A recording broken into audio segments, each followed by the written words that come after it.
My name's Colin Finch, and for the last 7 years, I've been doing a service as a funeral celebrant, which is usually almost as bad when you're having a meeting with someone, a discussion, and you tell them what you do. I think there's only two worse professions. One is probably a mortgage broker, and the second is dentist. Because I've got a friend who's a dentist, and as soon as you said dentist, like they're talking like this, terrified of what they've got trapped between their teeth. The work is interesting, to say the least, and a bit of an emotional roller coaster. I would usually have initially a phone call from a funeral director asking me if I have availability for a funeral. I'll find out some more details.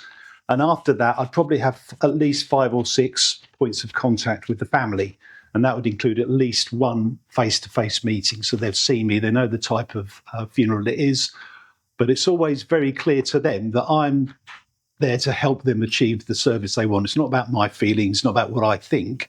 I will give them direction. Particularly recently, someone had a slightly strange choice of music, and I managed to just move them away from that onto something else, didn't I, Stephen? They're also... Tell us what that is now. Yeah. Well, is that okay to mention this? Okay, so Stephen, I was honoured to take Stephen's father's funeral, and we usually have 3 pieces of music in the service. There's the entrance music, the reflection, which is a quiet period where people can think about their memories of the person and what they meant to them, and then obviously the exit music. And Stephen's family had taken the decision to carry the coffin in. And their choice of music for carrying that coffin was, because Stephen's dad was a Londoner, was doing the Lambeth Walk. Oh. Now, I'm not sure if any of you are aware of this, but the Lambeth Walk has an interesting little dance step, which involves kicking out the right leg or the left leg in time to the music. I thought it might be a bit tricky, that one. So I think we ended up doing, maybe it's because I'm a London, didn't we? Bud Flanagan, who sang the Dad's Army theme. So it's emotional work. There's a lot of mixture of skills. You need to be a total empath, but also a bit of a sociopath, because obviously you need to be able to cut yourself off from the emotion of the service, because you're the one who can't afford to break down. Some of them are very sad. Obviously, we deal with suicides, teenage deaths, things like that. But I was just going to finish by saying something funny that actually happened. Probably about 3 years ago, it was just after COVID, and a lot of the services were being live streamed.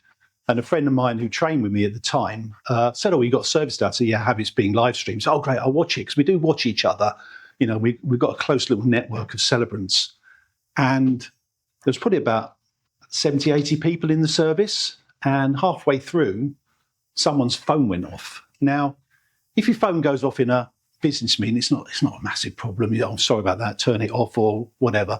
At a funeral, you just basically probably want, it's the worst place it could happen. And I was doing the service, and I've gotten well with the family, and the service had gone exactly as I wanted it to.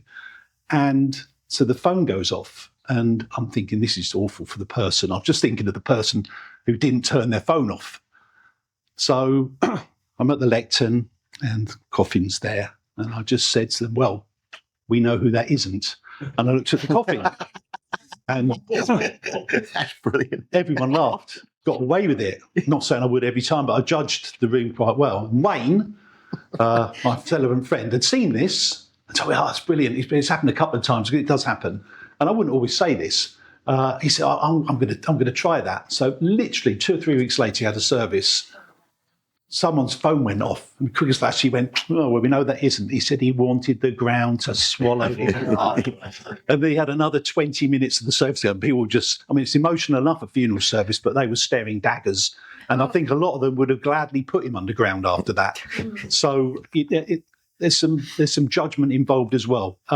Happy to speak to anyone about services, not for anyone in this room, obviously. But if you want to know more about the work I do, then I'm happy to chat, and we're happy to send you more information. Thank you.